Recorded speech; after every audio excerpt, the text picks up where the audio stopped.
And I want you to choose some time in the past when you were a very, very little girl, and my voice will go on with you. And my voice will change into that of your parents, your neighbors, your friends, your schoolmates, your playmates, your teachers. And I want you to find yourself sitting in the schoolroom, in a little girl feeling happy about something that happened a long time ago, that you forgot a long time ago.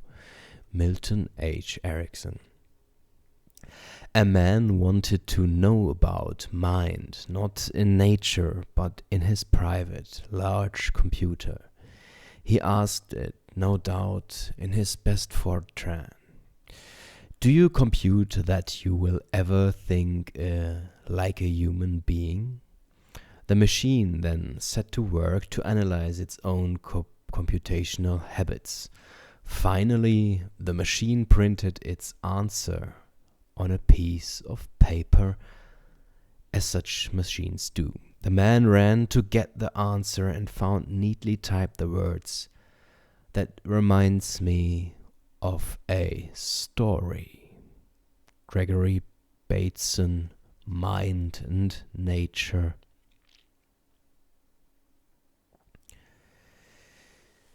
Changing the unconscious mind.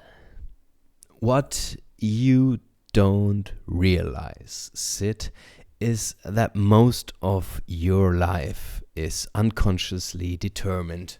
When Erickson said this to me, I reacted as many of my patients do when I say the same thing.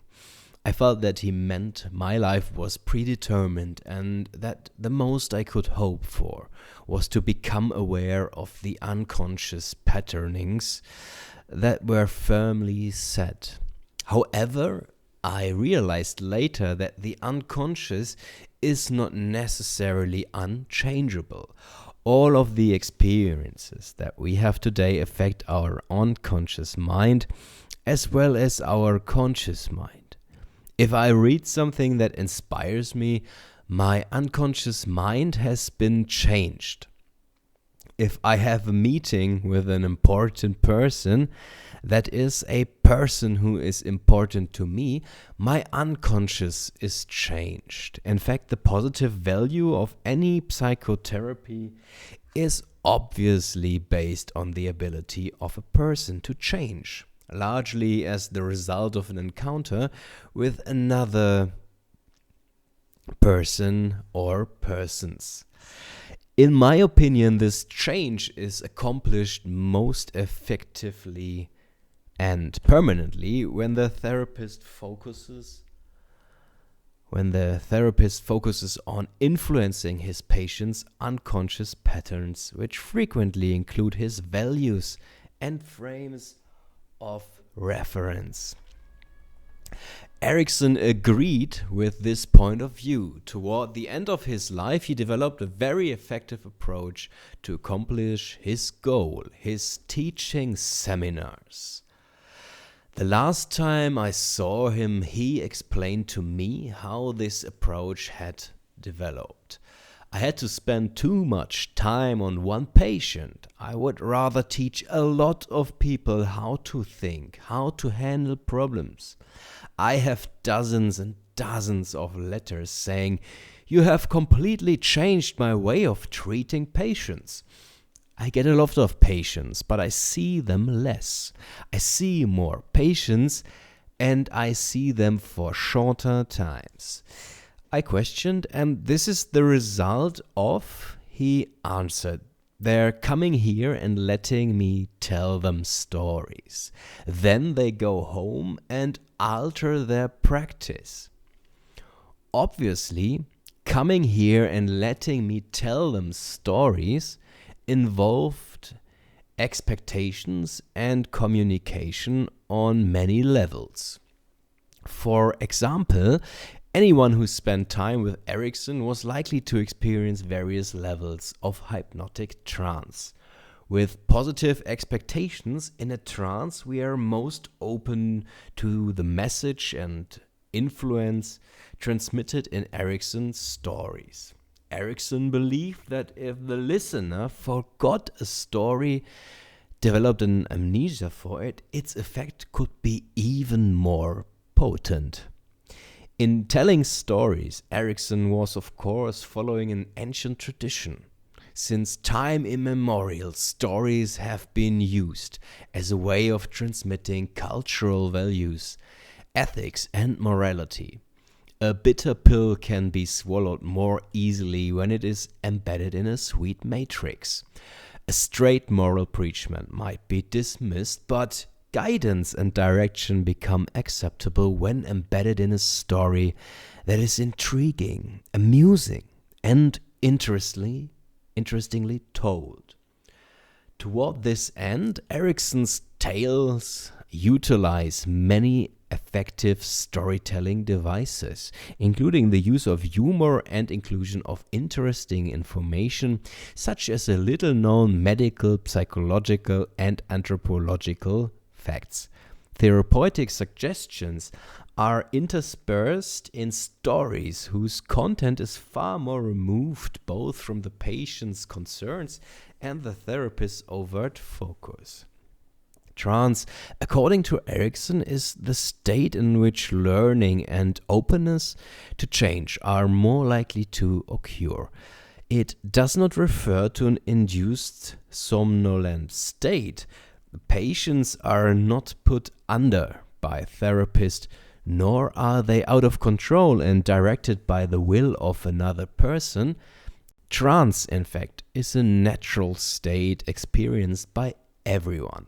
Our most familiar experience takes place when we daydream, but other trance states can occur when we meditate, pray, or perform exercises, such as jogging, which has sometimes been called meditation in motion.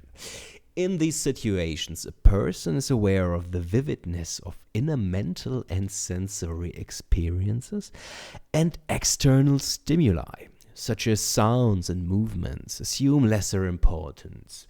In trance, patients often intuitively understand the meaning of dreams, symbols, and other unconscious expressions. They are closer to what Erickson called unconscious learnings, less involved with thoughts and issues. They may accept the hypnotist's suggestions with reduced critical sense, yet if these suggestions conflict with patients' values, acceptance will not occur or is transient. Amnesia may be present for part of all of the trance experience, but is by no means an essential aspect of trance. In helping a patient enter a trance, the therapist captures the patient's attention and directs it inward, leading him to an inner surge, a hypnotic response. The hypnotic response, which is related both to the patient's needs and expectations and to the therapist's direction, is derived from the patient's vast storehouse of learning. In order to achieve this response, therapeutic suggestions may be indirect, interspersed in an ordinary conversation.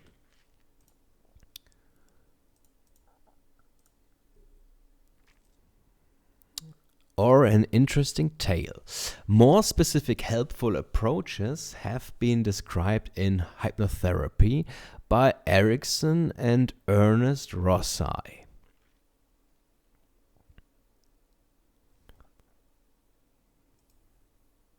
The therapist is alert to subtle changes that indicate a patient's response attentiveness.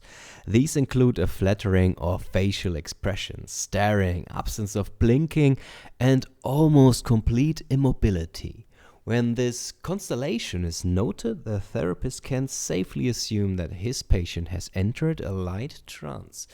He may then present a suggestion or simply say something like, "That's it, stay with that." knowing that the patient is likely to be dealing with material from the unconscious. The tales often follow archetypical patterns as seen in fairy tales, biblical tales, and folk myth. As in folk myth, many of them include the theme of a quest.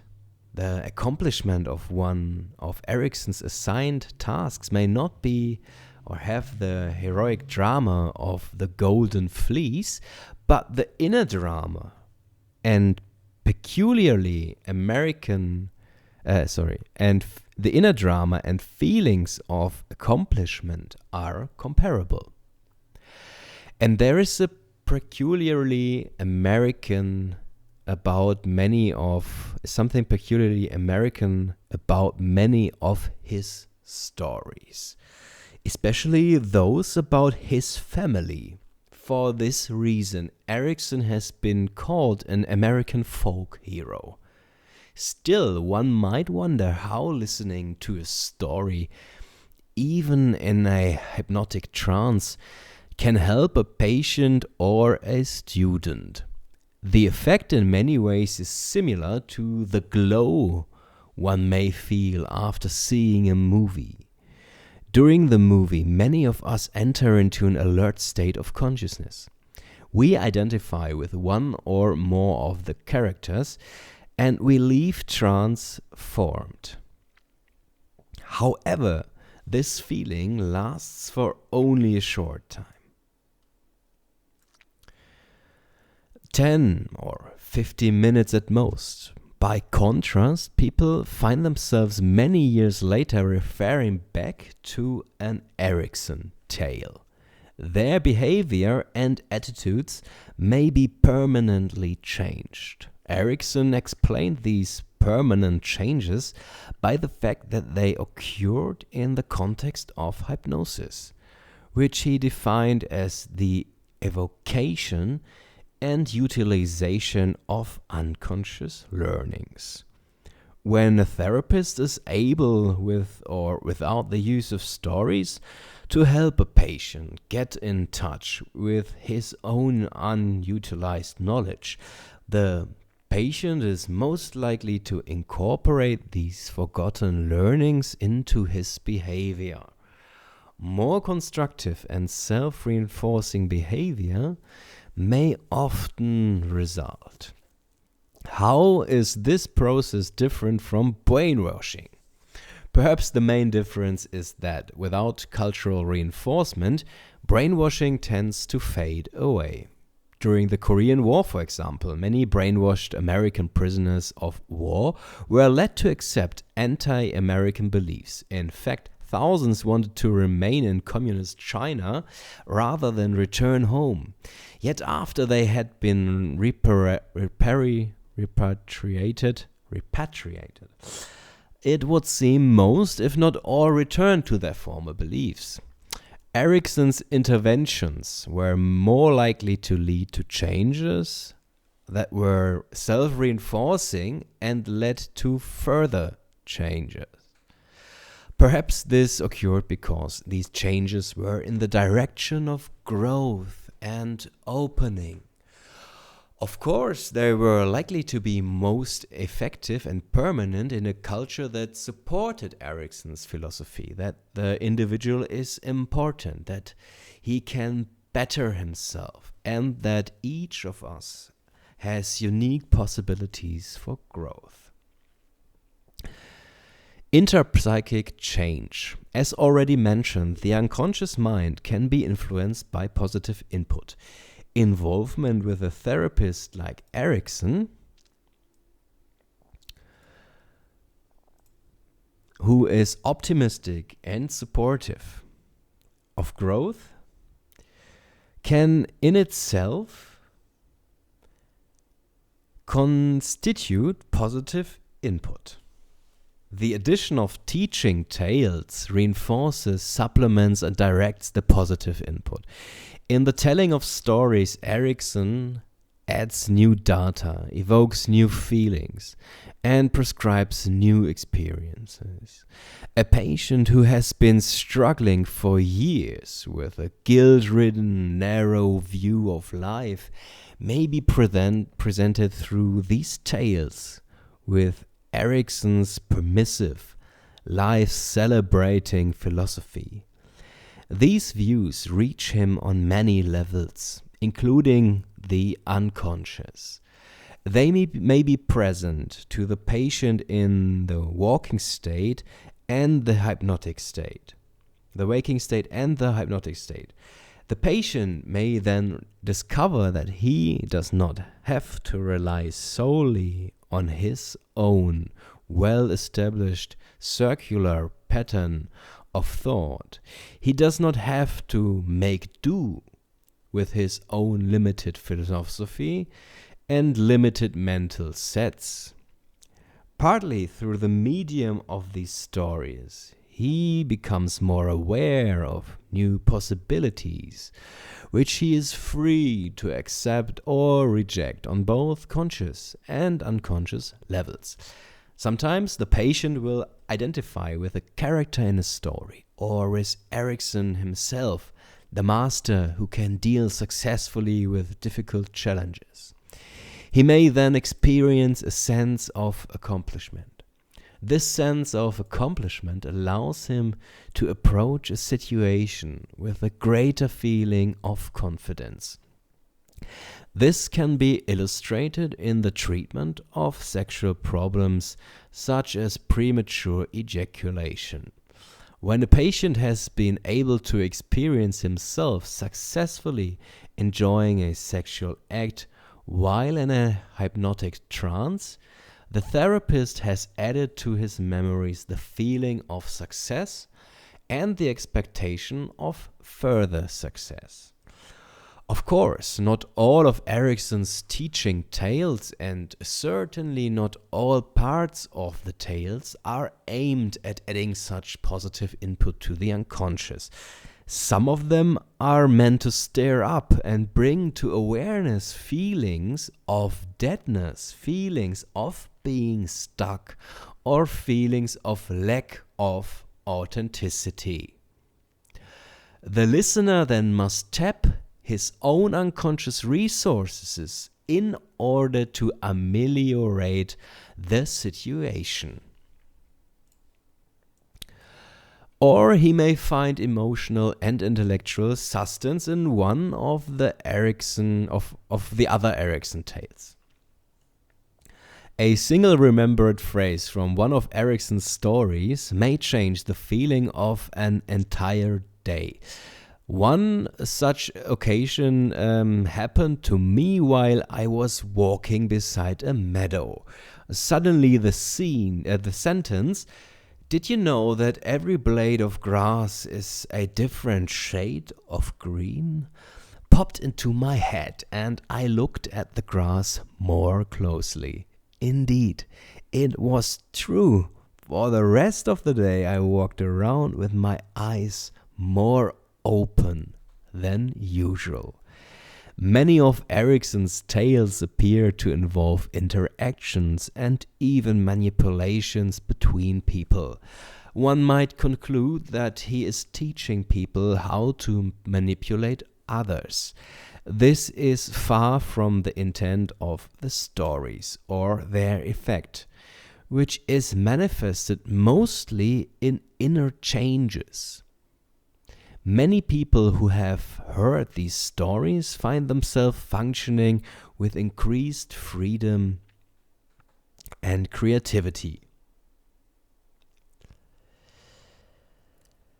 This obviously comes from some intrapsychic changes. We can better understand these changes if we look at the stories and their characters as representing inner psychic structures.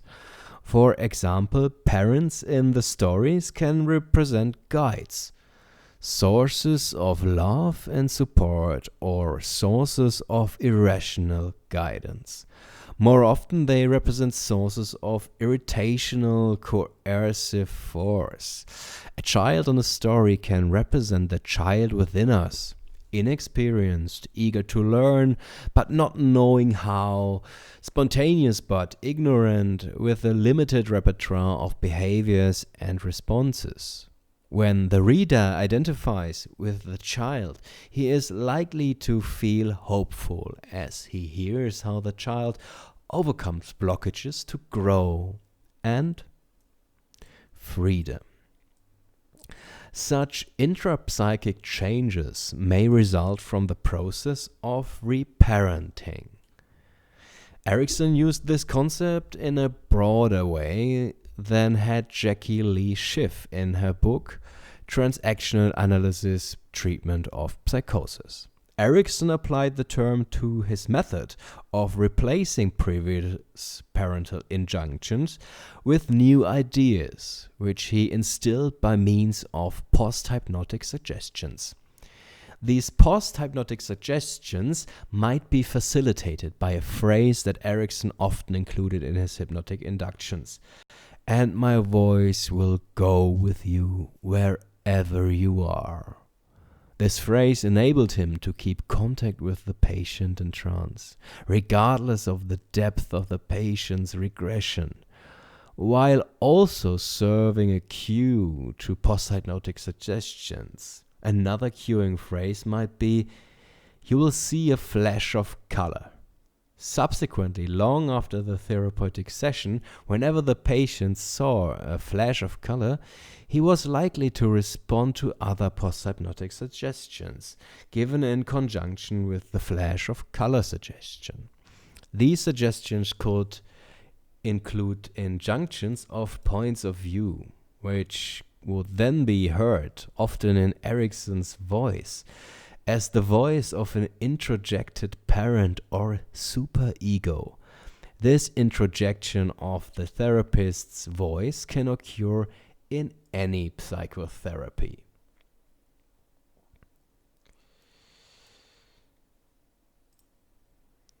But is most likely to occur when the patient is in a hypnotic trance. One possible explanation for this phenomenon was given by Lawrence Kuby in a meeting of the American Psychoanalytic Association. Dr. Kuby noted that in a hypnotic trance the distinction between hypnotist and subject is abolished. The subject then hears the hypnotist's voice as if it were coming from inside his own head, as his own inner voice.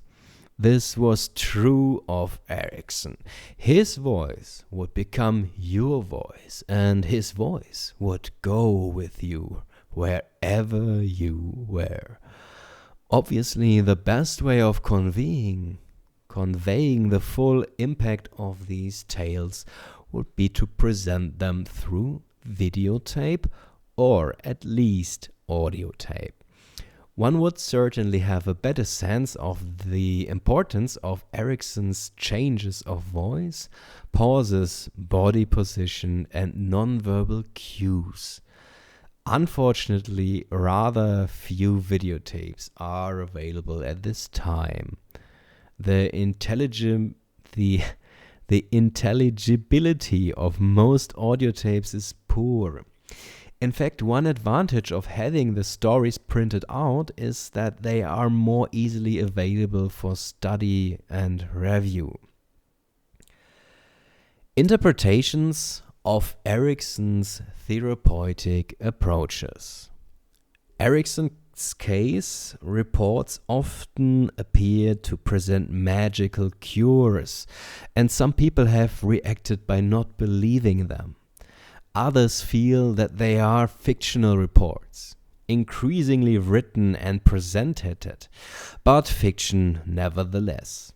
From personal observation of Erickson while he was working with patients, I can attest that at least some of the reports are non-fiction. In fact, I believe that all of them are quite factual and were edited only for sake of a more readable and perhaps more dramatic presentation than is found in most clinical reports. Some who believe that Erickson affected dramatic and real changes in patients, students, and therapists still maintain that these results were probably obtained because of some special Ericksonian charisma that could not be transmitted to other therapists. Recently, however, there have been attempts to study his modes of communication in a more analytical way. In Uncommon Therapy, J. Haley emphasizes the strategic aspect. Haley defined strategic therapy as one in which the clinician initiates what happens during therapy and designs a particular approach for each problem. Haley points out that Erickson communicates with patients not only in metaphors, but that he also works with the metaphor to bring about change. He notes that Erickson avoids interpretations and that he would feel the typical inside interpretations of unconscious communications are absurdly reductionistic, like summarizing a Shakespearean play in a sentence. Haley has also pointed out that major features of Ericksonian therapy include encouraging resistance, providing a worse alternative, encouraging a response by frustrating it, seeding ideas, amplifying a deviation, and prescribing the symptom. Bandler and Grinder, with their neurolinguistic approach, have interpreted Erickson's communication in a microscopic way. They have noted, for example, his tendency to mark suggestions which he may intersperse with a story. This marking is done, for example, by pausing, by changing his position or tone of voice. It may also be accomplished by preceding the marked suggestion with the insertion of the patient's name. Ernest Rossi in Hypnotic Realities and Hypnotherapy has broken down Erickson's hypnotic inductions and indirect forms of suggestion into 5 stages. 1. Fixation of attention. 2. Depotentiating habitual frameworks and belief systems. 3. Unconscious search. 4. Unconscious process. And 5. Hypnotic response. Each stage leads to the next. Rossi and his co-author Erickson himself have designated their approach as the utilization approach of hypnotherapy. In these books and in the Václavic's work, The Language of Change and Change, there is a discussion of the thesis that Erickson communicates with the right brain, with its tendency to deal primarily in terms of primary processes, archaic language, emotions, space, and form. An example, images. Jeffrey Zeig, in a teaching seminar with Milton Erickson, lists some of the values of using anecdotes in therapy as follows. Anecdotes are non-threatening. Anecdotes are engaging. Anecdotes foster independence. The individual needs to make sense out of the message and then come to a self-initiated conclusion or a self-initiated action. Anecdotes can be used to bypass natural resistance to change. Anecdotes can be used to control the relationship. Anecdotes model flexibility. Anecdotes can create confusion and promote hypnotic responsiveness. And 8. Anecdotes tag the memory. They make the presented idea more memorable. Applications of the teaching tales in therapy. One of Erickson's most important and useful approach could be called mind reading. By observing the patient carefully and by mirroring his behavior and responses, Erickson gives the patient the feeling that his mind is being read and that Erickson really knows him. This kind of knowing leads to a very intimate relationship, rapport, which is imperative in all kinds of psychotherapy. Is apparently formed more quickly during hypnotic therapy than in other forms of psychotherapy. In this regard, it is of interest that Anton Mesmer was the first one to use the term rapport in conjunction with therapy. Most therapists, regardless of their school, will agree that this rapport, the doctor-patient relationship, is of central importance. A strong therapeutic relationship leads the patient to feel understood, safe, and secure. With this support, he may then venture into both inner and outer worlds with greater confidence and with a greater readiness to take risks. The type of knowing referred to here is quite different from the usual way in which an analytic therapist gets to know about a patient. In fact, it was not necessary for Erickson to acquire a great deal of information about the patient's background or even about his symptoms. There is some truth to the speculation that his knowing was intuitive, but only if we understand that Erickson's intuition was grounded in years of careful and painstaking training in observing. His observations pertained not only to simple matters such as body movements, breathing, and pulse reading, but also to the patient's responses as he listened to the tales. For example, if a patient tightened up at a certain point in a story, this was a clue that some relevant point had been touched upon. Erickson might then utilize another story or elaborate on the same one in ways that enhanced the patient's responsiveness. Thus, the stories are not only therapeutic but also diagnostic. The teaching tales were always used and must always be applied in conjunction with other principles of Ericksonian therapy. These principles include those that have been outlined by Haley and others, such as symptom prescription, utilization of the resistance, and reframing. Activities and even ordeals are often prescribed. Change occurs as a result of the interaction between these activities and inner psychic shifting in the context of a close and trusting doctor-patient relationship.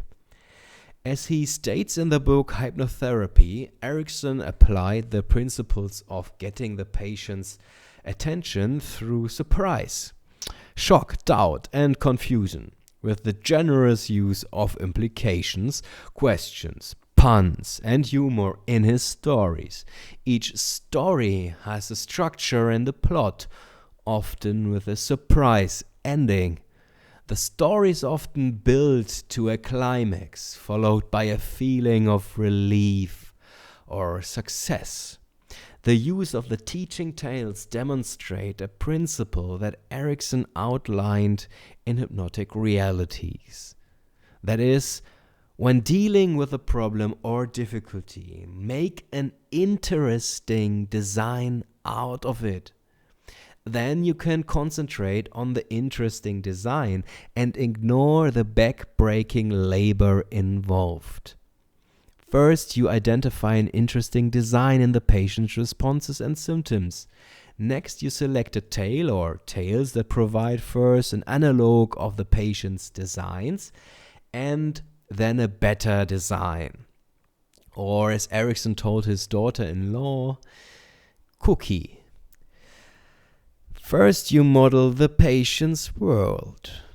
Then you remodel the patient's world. The following tale, Vicious Pleasure, gives us an example.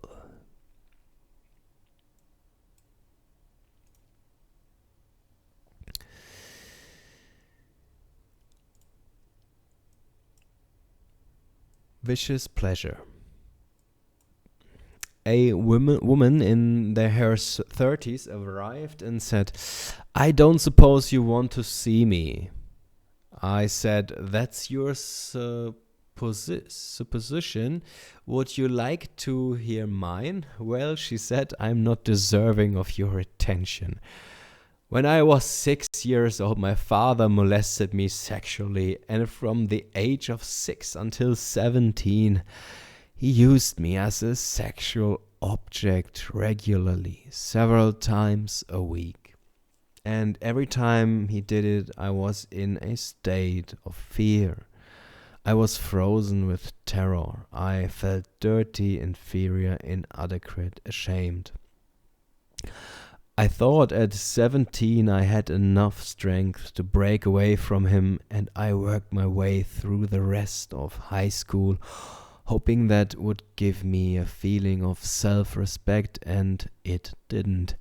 Then I thought maybe a bachelor's of arts degree would give me a feeling of self-respect. I worked my way through college. I felt ashamed, inferior, indecent. It was a terrible feeling of disappointment. I thought maybe a master's degree would give me self-respect, but it didn't. And although college and graduate school, I was propositioned.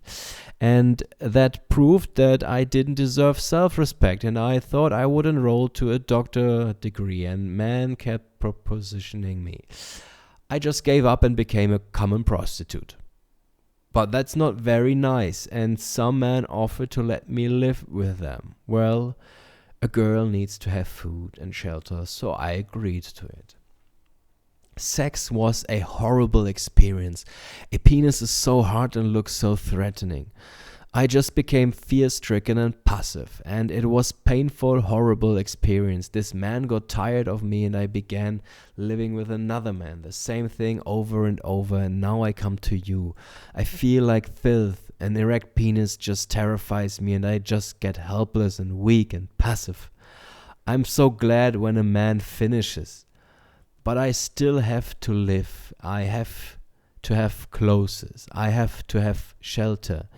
And essentially, I'm not worth anything. I said, that's an unhappy story. And the really unhappy part is, you are stupid. You tell me that you are afraid of a bold, erect, hard penis, and that's stupid. You know you have a vagina. I know it. A vagina can take the biggest, boldest, most assertive penis and turn it into a dangling, helpless object. And your vagina can take a vicious pleasure in reducing it to a helpless, dangling object. The change on her face was wonderful. She said, "I'm going to go back to Los Angeles, and can I see you in a month's time?" And I said, "Certainly." She came back in a month's time and said, "You're right, I went to bed with a man and I took a vicious pleasure in reducing him to helplessness. It didn't take long and I enjoyed it. And I tried another man and the same thing and another man, and it's pleasurable. Now I'm going to get my PhD and go into counseling, and I'm going to wait until I see a man I want to live with." I called her stupid. I really got her attention. And then I said vicious pleasure.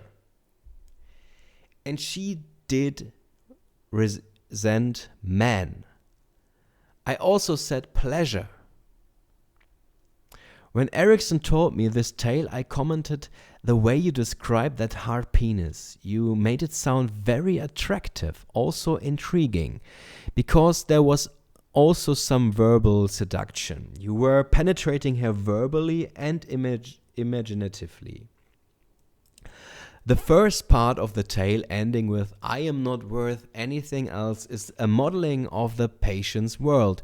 If this tale is told to a patient who has tried unsuccessfully to overcome self-hate by means of external changes, getting college degrees, letting herself be used by others, and that patient is also threatened by some phobic stimulus as represented by a hard, threatening penis, there is a good possibility, at least on an unconscious level, that there will be a recognition that the story parallels the patient's world. The second phase, role modeling the patient's world, is accomplished after Erickson has acquired the patient's attention. Of course, if one were telling this story, attention would already have been won by the dramatic and shocking introduction. The attention is guaranteed with the use of words like vagina, bold, erect, hard penis, and stupid. The actual role model is presented not only by the content of Erickson's suggestions, but also by his light and humorous attitude as he restates and reframes the problem, and then presents a reframed way of looking at the behavior that the patient was exhibiting. In her attempts to live, the problem, fear of man and self-hate, is restated as, "You tell me you are afraid of a bold, erect, hard penis." The word "afraid" condenses her fear, not only about man, but also about life. She is firmly told that this fear is stupid, as she is accustomed to thinking of herself as stupid. The sentence, "and that bold, hard penis can enter your vagina," is a post-hypnotic suggestion, which then followed with recall to the patient a somewhat maternal, whimsical view of the previously threatening penis. The bold, hard penis, which he has mocked by repetition of the phrase. The final elegant step of reframing for the patient is expressed in the sentence, "And your vagina can take a vicious pleasure in reducing it to a helpless, dangling object." For the reader, the final stage is role modeling. In role modeling is the resolution or cure, which is in case Erickson has the patient describe. When he or when someone else tells the tale, we are left with the hope that problems of this sort can be solved. As I have suggested, problems of this sort would not be limited to sexual difficulties resulting from incest, but might include phobic fears, anxiety-provoking situations, or problems with assertiveness. The metaphors in this tale provide many pegs on which problems of assertiveness, anger, and helplessness may be hung. Vicious pleasure is a beautiful example of the use of reframing to change a feeling of passive helplessness to one of active mastery. It also demonstrates how reframing can be used to help someone to move into the one-up position. Although the patient emphasized her fear and helplessness, Erickson recognized that she also had a strong feeling of resentment towards men. He tied this feeling of resentment to a potential feeling of pleasure and came up with an evocative phrase: vicious pleasure. He tied this feeling of resentment to a potential feeling of pleasure and came up with an evocative phrase: vicious pleasure. After reading this story, we will be more inclined to own up to feelings of resentment and take responsibility, right? Will we be better to reach out toward the forces that we feel are pressuring us and get pleasure from mastering them and reducing them to helplessness. A therapist who uses Erickson's teaching tales is likely to experience a lessening of his own customary anxiety. Hence, he will be better able to focus on the business at hand, helping the patient to be more open to find novel solutions and new frames of reference. Simply having a repertoire of stories can give the therapist a feeling of mastery, control, and competence. Also, as he reads or tells Erickson an Erickson tale, the therapist is likely to enter into trance himself, either because of his associations to Erickson or because of the intrinsic hypnotic effect of the story. In the trance state, the therapist will not only be less anxious, he will also be more open to his own unconscious associations. Therefore, he will be better able to help the patient lose his own anxieties, explore his inner potentials, and find different ways of viewing situations. I have found that the best way for the therapist to select stories is through his own free associations. By this I mean not only cognitive free associations, but also bodily responses, emotions, perceptions, and particularly imagery associations. Here is an example of my use of Erickson's stories in the treatment of two different patients. The first patient, a 30-year-old Hasidic Jew, had been referred to me by his wife.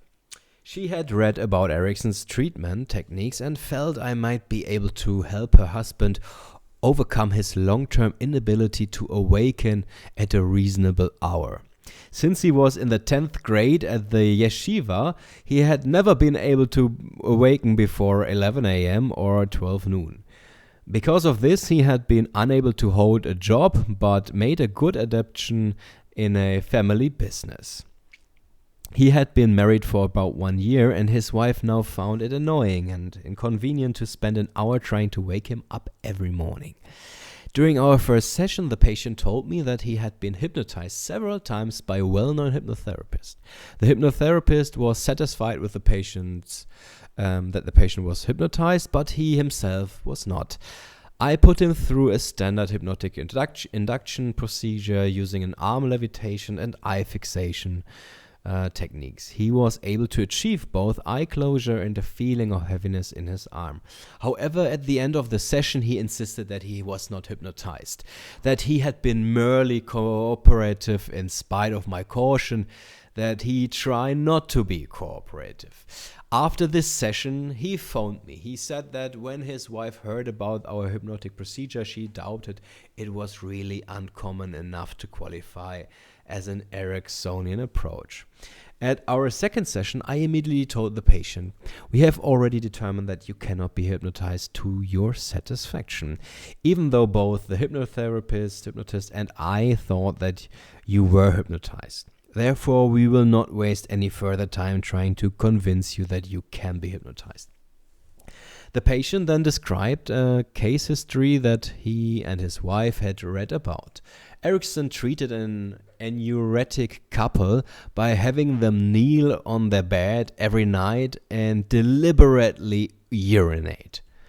Then they then slept in the wet sheets. This, my patient felt, was Ericksonian therapy. I began a long, rather rambling discussion of the value of the unconscious mind, during which the patient obviously relaxed, then his eyelids closed, and appeared to have entered in a hypnotic state. I did not challenge him regarding the depth of this trance. While I was talking, however, I began associating to the story of the Enuretics and recalled Erickson's comment at the end of another story. He had said, "Do you want a surefire technique for living a long life? Wake up every morning. And to ensure that you will wake up every morning, drink a lot of fluid before you go to sleep. And you have to wake up to go to the bathroom to urinate." I told the patient this story and then suggested to him that he drink at least 1 quart of liquid an hour before he went to sleep each night, and that over a period of 2 weeks he pushed forward his time of going to sleep by a half an hour each night. He had been going to sleep about 3 a.m. and waking up at 11 a.m. I suggested that he started going to sleep at about 2 o'clock, 2:30, 1, and finally at midnight when his wife went to sleep. I also told him not to lie in a bed awake.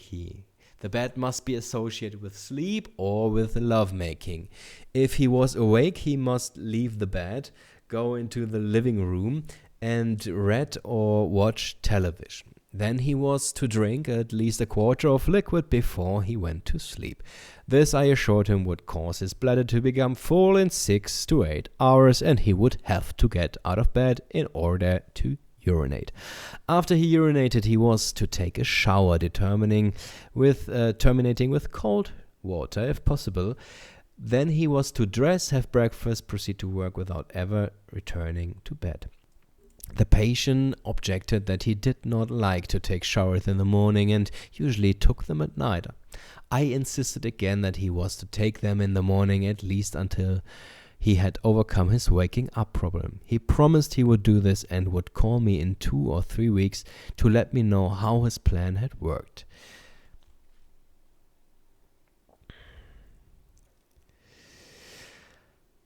Two weeks later, he called to report that he was having no problem with sleeping or waking. The next day, I saw a sophisticated and intelligent woman who had initially contacted me for help in dealing with a painful, inflamed bladder, as well as sleep problems.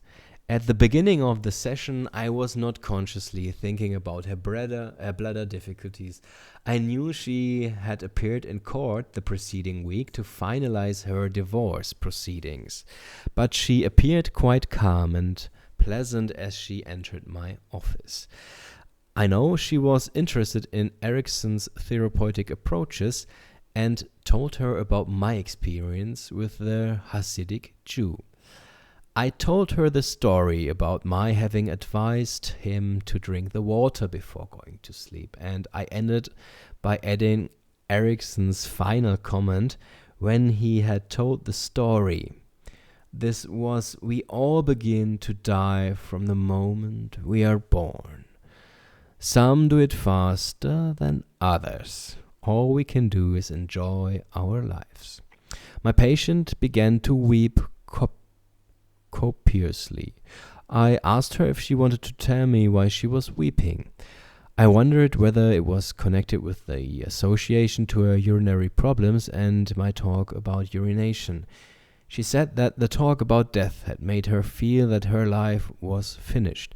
This conviction had been building for some time. She felt that in spite of her professional success and in spite of the fact that she had successfully raised 2 children, she no longer had any reason for living. She related this feeling to the fact that her parents had never divorced, although they had separated when she was about 11 years old. Her mother forbade her to have anything to do with her father. This would be seen as a sign of disloyalty to the mother. Therefore, the patient felt that she had been denied a relationship with her father. She felt that if her parents had divorced, she would have been free to see her father. Her father would have been free to have visitation rights and so on, and they would have had a relationship. Thus, she associated her divorce with freeing her own children, and At the same time, she felt that her life was finished now that she had completed this act. This made me think of another story, which I then told her. I had had a dream after my first visit with Erickson. In this dream, I had seen the words, "You never finish anything." Had seen the words, "You never finish anything." 7 years later, while I was listening to some Erickson tapes in Phoenix, I had an insight. Who says that you have to finish anything? Nothing is ever really finished as long as we are alive. I told the patient this story and suggested that perhaps she could conceive of her life as a continuation of the life of her parents and of her children's life as a continuation of her life. And the process would continue as long as there were human life on Earth. She found this thought comforting. The main point of this rather long summary of 2 therapeutic hours with 2 different patients is that my selection of stories was not determined by any preconceived notions, but arose from my own free associations, which were influenced by my life experiences, refined by more than 30 years of clinical experience. It is also important to emphasize that the process took place in the context of a good therapeutic relationship. The patients selected parts that applied to themselves. They were not necessarily parts that I thought they might have selected, but they were helpful. The danger is using these tales, as in the use of imagination in general, is that the imaginary experience can become a substitute for real-life experience. If one felt that he had already succeeded in satisfying life's needs, there would be no need for getting out of bed in the morning. Of course, when a therapist espouses a philosophy of activism, as Erickson did, he would never encourage a do-nothing type of experience. Those who listen to his stories are not likely to withdraw from life. Sometimes my patients will note that even though they have an exciting session in the therapist's office, fantasizing and even imagining successful resolutions of conflicts, there is no carry-over. They complain that there hasn't been any change in me. I'm still not doing anything differently outside this office.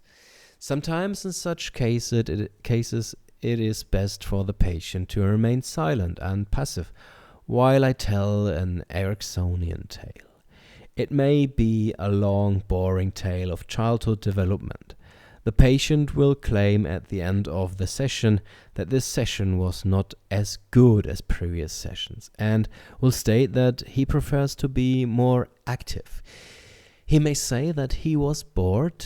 I will remind him that the work that we are trying to achieve is on an unconscious level, and that it does not matter what his conscious mind does. Subsequently, he may report major changes in his life. He has been, for example, more assertive socially, has established new relationships, or has changed job.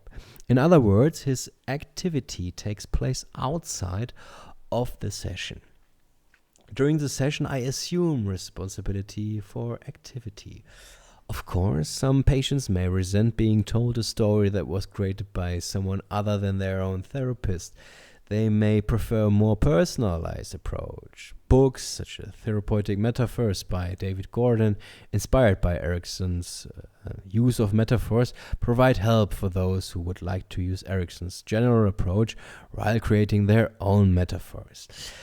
Obviously, the mere reading or telling of one or more of these tales is not likely to result in transformation. Transformation is more likely to occur when the recipient and perhaps the transmitter, as I will call the therapist, is in a receptive state. As previously mentioned, this receptive state is often most easily and quickly achieved by the inducing of a hypnotic trance. The optimal therapeutic relationship is not what is often called positive transference. Rather, it is one in which there is a state of rapport between therapist and patient. Then the unconscious mind of the patient and the therapist are most fully responsive to one another. If one reads these stories in the so-called waking state, one might dismiss them as being cliched, corny, or of interest but not enlightening. Yet the hypnotic state where everything that is said by the therapist is heightened in meaning. A story or a single word in a story may trigger a mini satori, the Zen term for enlightenment. Thus ends the first chapter of My Voice Will Go With You, the teaching tales of Milton H. Erickson.